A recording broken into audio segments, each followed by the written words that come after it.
Guys power star Pawan Singh का कल जो है वो 11 बजे गाना रिलीज किए थे। और गाना जो है वो मात्र एक दिन में, अभी एक दिन भी नहीं हुआ है, 22 घंटा गाने को रिलीज हुए हुआ है। और 22 घंटे में ही इस गाने ने जो पूरी भोजपुरी है, जो पूरे छठवर्ती है, या फिर जो जितने भी बिहार वासी हैं, उन सबको पवनमय कर दिया है, भक्तिमय कर दिया है। और अब लग रहा है कि हाँ भैया, बिहार में छठ मनाया जा रहा है।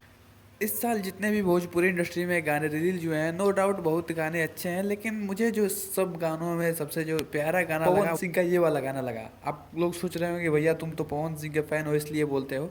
तो मैं बता दूं कि पवन सिंह के इस गाने में फ़ैन वाली कोई बात नहीं है। जो भैया गाना सेलेक्ट किए हैं ना, वो कहीं ना कहीं एकदम बेस्ट क्वालिटी का है। और जिस जो इसका लिरिक्स है, जो इसमें सिलेक्शन है, जो वर्ड्स का सिलेक्शन है, वो कहीं ना कहीं बेटर है। और इस गाने में छठ की महानता बताई गई है, छठ पर्व की महानता बताई गई है। और जब छठ पूजा में जब घाट पे व्रती आते हैं छठ करने के लिए, तो घाट का दृश्य दिखाया गया है कि घाट जो है वो स्वर्ग की तरह लगता है।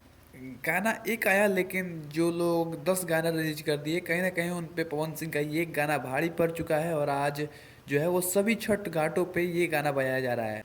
गाने के यूट्यूब व्यूज़ की अगर बात करें तो 22 घंटे में इस गाने ने 1.5 मिलियन व्यूज़ क्रॉस कर लिया है, जो कि रियल टाइम व्यूज़ से थोड़ा कम ही है। रियल टाइम व्यूज़ इसका अगर चेक करेंगे तो 2 मिलियन प्लस ही होगा। जिस तरीके से इस गाने को रिस्पॉन्स मिला, वो कहीं ना कहीं सराहनीय है और बहुत ही प्यारा लग रहा है।